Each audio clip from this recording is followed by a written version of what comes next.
76 के हिसाब से मेरी वाणी ठीक है। तो मैंने ये देखा कि भाई हम अभी तक इसी हाल में जी रहे थे कि हम उनसे मांग लें वे हमें हमारा इतिहास ठीक कर दो, उनसे मांग लें नौकरियां दे दो, उनसे मांग लें कि साहब हमें हमारा हेल्थ ठीक कर दो, उनसे मांग लें कि हमारी एजुकेशन ठीक कर दो। वो दिन गए, अब मांगने वाले दिन गए। वाह, बहुत बड़ी बात। अब आप मांगने वाले नहीं हैं, और खास तौर से हम जो किसान बिरादरी है वो तो बिल्कुल भी नहीं है मांगने वाले। उसका तो हाथ हमेशा यूं ही रहा, दिया ही है उसने तो जनता को, चाहे राजा को दिया हो चाहे जमींदार को दिया हो, बहरहाल दिया ही दिया उसने, तो हमेशा दिया कुछ नहीं। तो हम अब स्थिति में हैं कि हम उन धारणाओं से बाहर आए, उन आडंबरों से बाहर आए, और ऐसे भी बाहर नहीं आएंगे कि खाली हम प्रवचन देने लगे वेद के खिलाफ, पुराण के खिलाफ, तो उसमें उलझ कर रह जाएंगे। क्योंकि हम बात कम्युनिकेट तभी कर पाते हैं जब कोई सुनने को तैयार। आप सामाजिक ज्ञान अपने बेटे को नहीं दे सकते,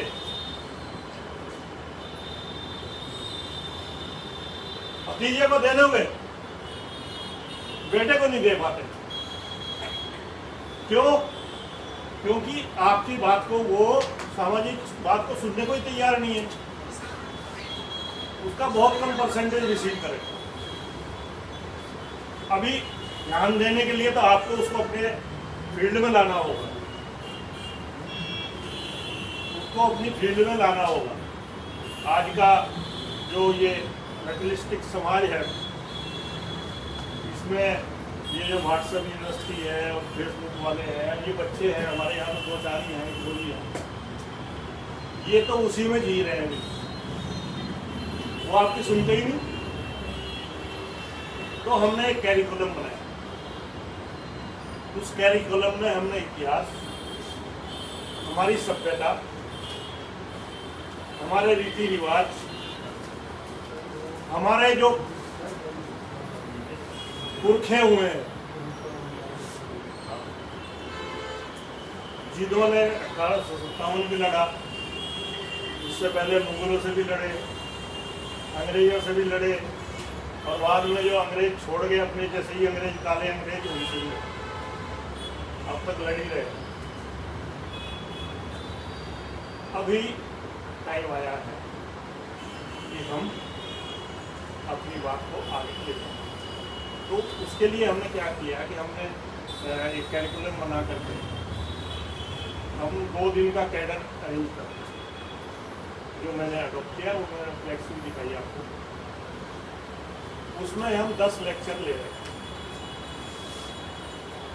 10 में से एक लेक्चर इतिहास का, एक भाषा का, एक कल्चर का, एक जो हमारे पूर्वज हुए हैं जिन्होंने कुर्बान किया देश के लिए सब कुछ उनका, और एक सोशल जो हमारा सामाजिक जो शोषण है, ये धर्म के माध्यम से, धर्म की बात नहीं करते लेकिन हम इसका जिक्र जरूर करते हैं कि हमारे साथ क्या होता है। और दूसरे दिन जो हम लेते हैं उसमें हम एजुकेशन, हेल्थ, एम्प्लॉयमेंट और एग्रीकल्चर का फाइनेंस। एग्रीकल्चर के फाइनेंस के बारे में ना तो सरकार को पता और ना किसानों को पता। किसानों का आंदोलन आप लोगों ने देखा, 2 साल से 3 साल से वो क्या कह रहे हैं कि एमएसपी दे दो, एमएसपी का कानून बना दो। एमएसपी क्या है? सरकार की तरफ से समर्थन मूल्य है ना, सरकार घोषित करती है ना।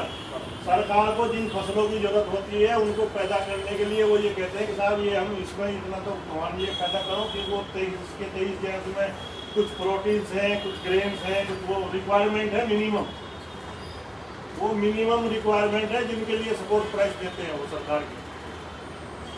जो 23 फसलें हैं वो बेसिक रिक्वायरमेंट है गवर्नमेंट। तय कौन करेगा उसका एमएसपी को? भारी करेगी, चाहे ये आए चाहे आगे वाली आए। तो उसमें किसानों का क्या? कोई भी उद्योग दुनिया का तब तक सरवाइव नहीं करता अगर वो अपनी प्रोडक्शन की मार्केटिंग खुद नहीं करता।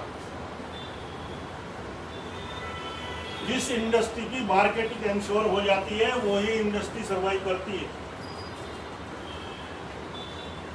अब किसान का क्या है?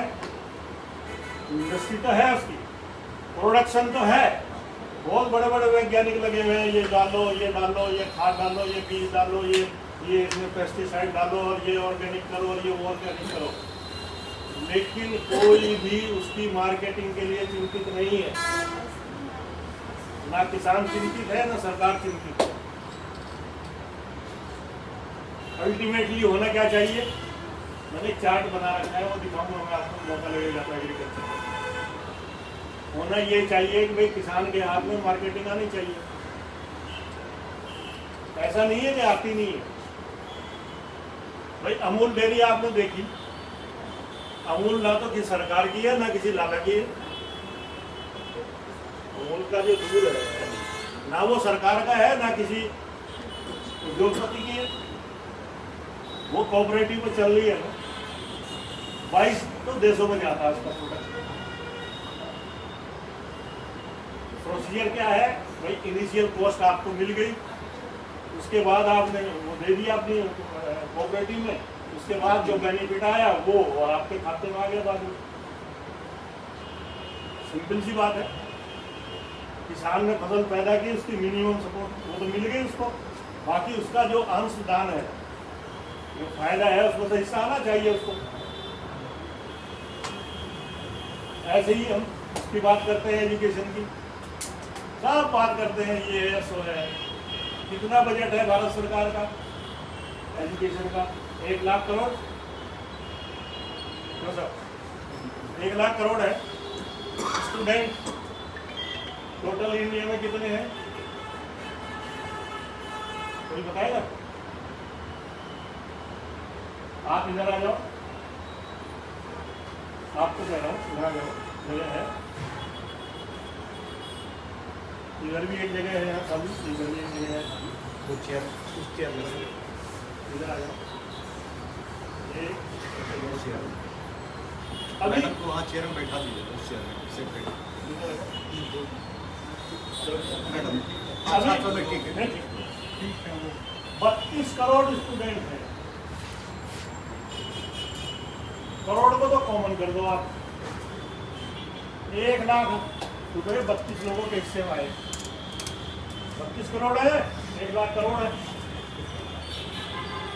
एक स्टूडेंट के हिस्से में 3,500 रुपए आते हैं साल में। 32 करोड़ लोगों को 1 लाख करोड़ दे रहे हैं, तो 32 लोगों के 4,000 रुपए साल में। मतलब कितना हुआ? 300 रुपए। 300 रुपए महीना भारत सरकार जो है एजुकेशन पर खर्च कर रही है। पीएचडी के स्टूडेंट से लेकर के प्राइमरी स्टूडेंट का टोटल है ये। आप क्या सोचते हैं, एजुकेशन ठीक हो जाएगी? ये पॉसिबल? कहाँ एक प्राइवेट स्कूल में आप 10,000 रुपये फीस दे रहे हैं, हॉस्टल ये है पर मंथ। 4-6 हज़ार उनके आपको ड्रेस व्रेस जोड़ करके अब तो वो किताब भी उनके यहाँ से लाओ, ड्रेस भी उनके यहाँ से लाओ, थोड़ी भी ये कहेंगे खाना भी हमारे यहाँ से लेके जाए। हो गए खाना अब ये और फिर क्या आप दे रहे हैं एजुकेशन? एजुकेशन का कैरिकुलम क्या है, सिलेबस क्या है, आप पढ़ा क्या रहे हैं? अभी सीमा ने पीएचडी की, क्यों जी? थीसिस तो तभी मिलेगी जो गाइड के हिसाब से चलेगा, नहीं तो गाइड तो थीसिस नहीं मिलेगा, वो आपको लटकाया रहेगा।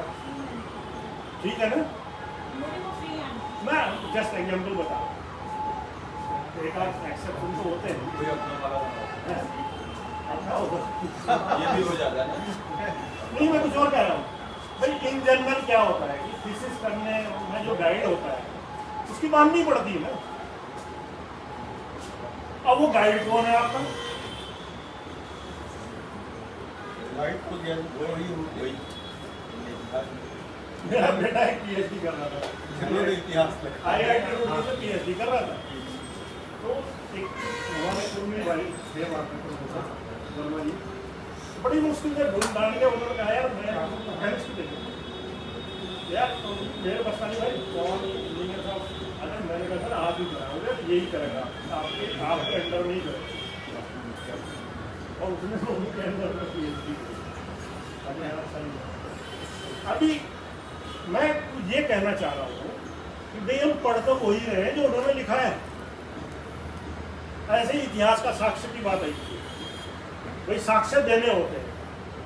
अब साक्ष्य कहाँ से लाए? यही नहीं ताज्जुब की बात है सर, इतने वर्ल्ड के भी राइटर हैं वो भी यही कहते हैं कि साहब पतंजलि जो था 800 BC में हो गया था। पतंजलि और पाणिनि ईसा को 8वीं शताब्दी में हो गए। कैसा हो गया भाई? संस्कृत तो आई इस देश में 26वीं शताब्दी में, संस्कृत तो आई हुनों के साथ। खुद राजशेखर ब्राह्मण होते हुए संस्कृत में नहीं लिख रहा था, पाली में लिख रहा था। इसका मतलब संस्कृत उसके पास उपलब्ध ही नहीं थी। ये तो मैं 10वीं शताब्दी की बात कर रहा हूँ, 9वीं की बात कर रहा हूँ। और वो पाणिनि साहब जो है वो ईसा पूर्व 8वीं शताब्दी में ग्रामर लिख गए और वो पतंजलि में ग्रामर लिख गए। हाँ मतलब और दिक्कत ये है कि फॉरेन राइटर भी वही कोट करते हैं। आप जिस विकिपीडिया की बात करते हैं उसमें यही सब गंद भरी हुई है। क्या करेंगे वो? तो यहाँ थोड़े में थे वो, उनको जो मिला। अल-बरूनी ने भारत का इतिहास लिखा, तो अल-बरूनी को जो पुस्तकें मिली उसी से तो लिखेगा। अल-बरूनी को जो किताबें उपलब्ध हुई उसी से तो लिखेगा 12वीं शताब्दी में। उस समय नहीं थी रामायण महाभारत। अभी यही बात हमारे इतिहास का है। इतिहास तो हमें और वहीं से शुरू करना है, गौतम बुद्ध से शुरू करना है, दोबारा से लिखना पड़ेगा। तब लिखा जाएगा और हम ही लिखेंगे, हम ये ही टीम लिखेंगे। क्योंकि हमें यही नहीं है कि साहब हम उनके साक्ष्य को ही मानते रहे।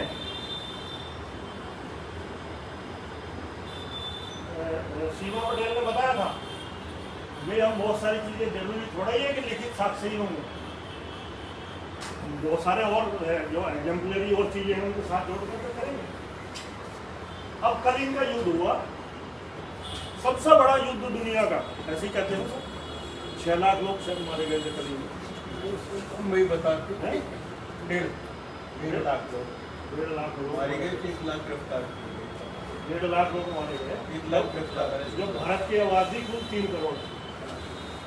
मैं अपने चार्ट में ये दी हुई है मैंने आबादी 00 AD में भारत की आबादी